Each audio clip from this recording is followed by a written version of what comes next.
Dans ce tutoriel, nous allons voir quelques notions un peu plus évoluées de ce qu'on peut faire avec les propositions. Donc je suis retourné dans ma mission 14-18 ans. On va ajouter une proposition simple. Donc par exemple, je vais vous montrer comment on crée une proposition qui s'étale sur plusieurs week-ends comme un cycle. Donc par exemple, voilà. Alors j'ai mis un petit peu des choses comme ça. Donc, par exemple, on va dire qu'il faut s'inscrire. J'en profite tant qu'on est dans les fonctions avancées pour dire que on peut demander, alors peut-être pas dans le cas d'un Alpha Campus, mais proposer un formulaire PDF.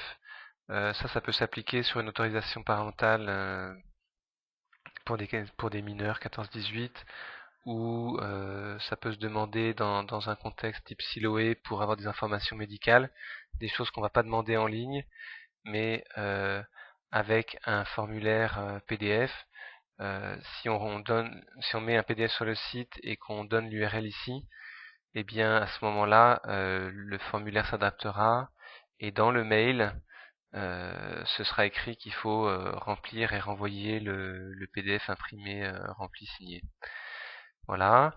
Si on continue dans la présentation de base, là, j'avais oublié que il y a quand même possibilité ici de, de donner de façon assez libre des informations de prix.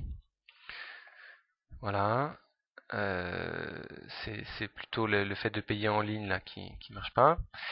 Et puis ce que je voulais vous montrer, c'était que au niveau de la date, donc quand on a un cycle comme ça, on va donner la date de début et la date de fin.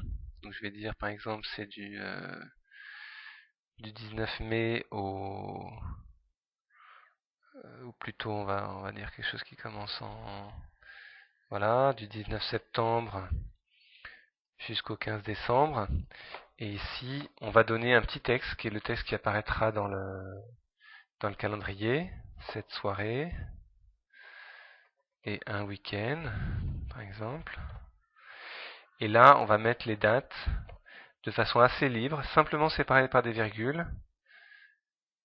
Là, par exemple, on met pas d'heure. 19 septembre, 12. Juste, on met une virgule. On peut ou pas revenir à la ligne. Et on remplit toutes les dates. Voilà, là j'ai mis des dates avec séparées par des virgules. Et donc c'est assez libre, hein, on met comme ça. Et simplement en ayant mis ça avec la date de début, date de fin, on va mettre des inscriptions ouvertes. Je vais passer assez vite sur le reste. On va mettre un lieu communautaire. On va mettre par exemple des publics accueillis. Et si j'enregistre ça,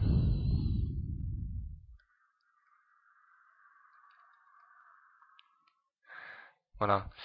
Donc là, dans les infos pratiques, on voit dans les champs date la date de début, date de fin, le petit titre qu'on avait mis et la liste des dates exactes. Mais surtout, ce qui est intéressant, c'est que dans le calendrier de la mission ici, et ce sera aussi le cas dans le calendrier national, ce cycle-là apparaît sous forme d'une proposition avec les dates et un petit texte qui donne un petit peu une espèce de vue d'ensemble, et quand on clique dessus, ça s'ouvre avec le détail. Voilà. Et dans ce calendrier, on peut aller directement au formulaire d'inscription ou voir le détail de la proposition avec les 3 onglets. Voilà.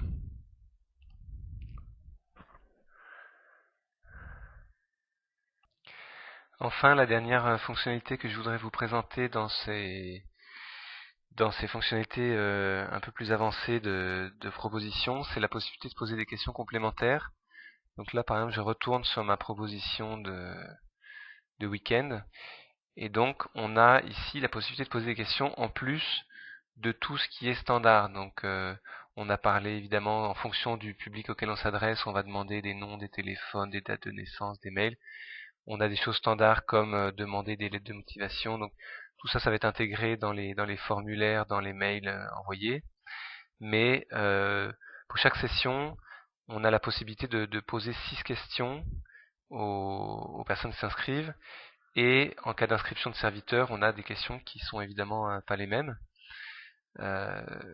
Et pour ça, il y a une petite syntaxe qu'il faut connaître, qui est expliquée ici. Donc par exemple, il y a 3 types de questions qu'on peut poser. Les questions ouvertes, c'est des questions voilà, où la réponse n'est pas définie. Donc par exemple, quelle est votre mère? Alors, on pose la question comme ça. Si on veut que ce soit obligatoire, on termine par une étoile. Et à ce moment-là, le système obligera à répondre. Sinon, on ne met pas d'étoile. Ensuite, on met 2 points. Si on veut mettre un commentaire, il apparaîtra en commentaire à côté, entre parenthèses, à côté de la question. Sinon, on remet 2 points. Donc là, par exemple, je vais mettre ceci est un test. On verra que ça va apparaître sur le côté de la question. Ensuite, on précise le type de question, tel que c'est indiqué ici. Donc pour les questions ouvertes, c'est 0. Et puis, dans le cas d'une question ouverte, c'est tout. Ensuite, on va voir une question de type 1. Là, c'est les questions à choix multiples, mais où on peut choisir un seul. Donc par exemple, quelle est votre couleur préférée? Donc là, par exemple, je ne mets pas de commentaire. Et puis, je vais, par exemple, le rendre obligatoire. Je dis que c'est une question de type 1, c'est-à-dire que c'est une question choix multiple. Et à ce moment-là, je mets les différentes réponses possibles. Vert, séparées par des points-virgules. Non, oui, c'est ça, par des points-virgules.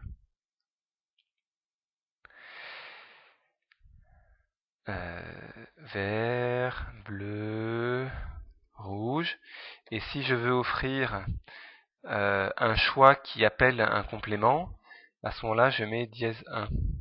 Et on va voir que ça ouvre à ce moment-là une petite boîte supplémentaire. Et enfin, le troisième type de question, c'est des choix multiples, mais où on peut choisir plusieurs. Donc, par exemple, avez-vous des compétences particulières?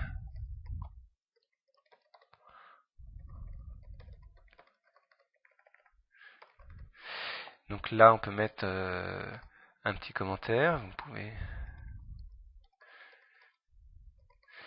Et par contre, on va pas mettre d'étoile pour pas que ce soit obligatoire. Donc ça, c'est les questions de type 2.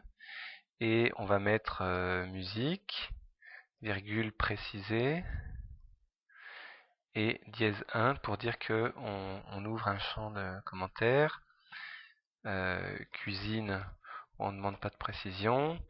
Et puis santé, virgule précisée, avec un dièse 1. Et puis enfin, un autre.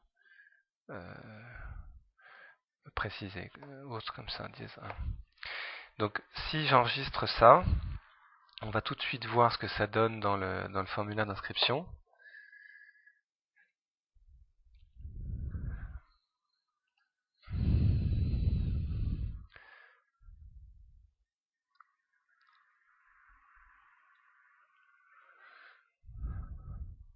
Voilà, donc on voit que la question apparaît ici, quel est le prénom de votre mère, avec le petit commentaire entre parenthèses et un champ un, un champ comme ça, que on avait choisi la question de type 1 où on peut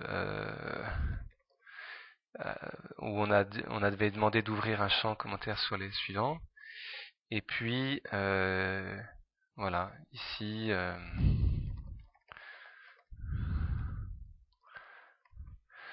on peut faire ça. Et donc ce choix-là, en fait, il sera retransmis dans le mail automatique qui est envoyé au secrétariat. Donc ça peut être très précieux pour des besoins très précis. Et donc on voit aussi qu'avec l'étoile, si on cherche à s'inscrire mais qu'on n'a pas rempli les champs obligatoires, de même que les noms, prénoms, emails sont obligatoires, eh bien les questions obligatoires sont vérifiées. Voilà. Donc n'hésitez pas à utiliser ça, et de même pour les serviteurs. Pour terminer, je voudrais donc bien que vous voyez que les publics accueillis va influer sur les formulaires, et en particulier s'il y a plus qu'un type de public accueilli. À ce moment-là, la personne qui s'inscrit doit choisir. Donc par exemple, si j'inscris des couples, des familles, des jeunes ados ou jeunes adultes, à ce moment-là, dans le formulaire d'inscription, euh, la personne va être invitée avant toute chose, à choisir le type de public, type de personne qu'elle veut inscrire.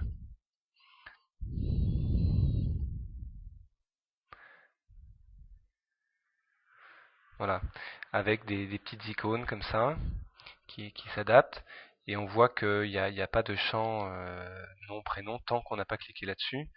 D'ailleurs, si on cherche à s'inscrire, on a normalement un message qui nous invite à choisir. Et une fois qu'on a cliqué, à ce moment-là, le formulaire s'adapte au type de voilà, au type de public qu'on souhaite inscrire. Et donc en cas de famille, on a des informations sur lui, elle, le couple, sur les enfants, on peut rajouter des enfants. Voilà. Et on a toujours, donc selon le type de public, certains champs sont obligatoires, comme par exemple pour les couples, un des deux mails est obligatoire, et un des téléphones. Donc prenez le temps de regarder toutes les possibilités, et puis de voir les mails que cela génère, autant pour la personne qui s'inscrit que pour que pour le contact tel qu'il a été défini, soit au niveau de la proposition, soit au niveau de la mission. Voilà, j'espère qu'on a fait le tour de cette fameuse proposition simple qui devrait satisfaire à presque tous les besoins de propositions communautaires dans votre pays. Merci.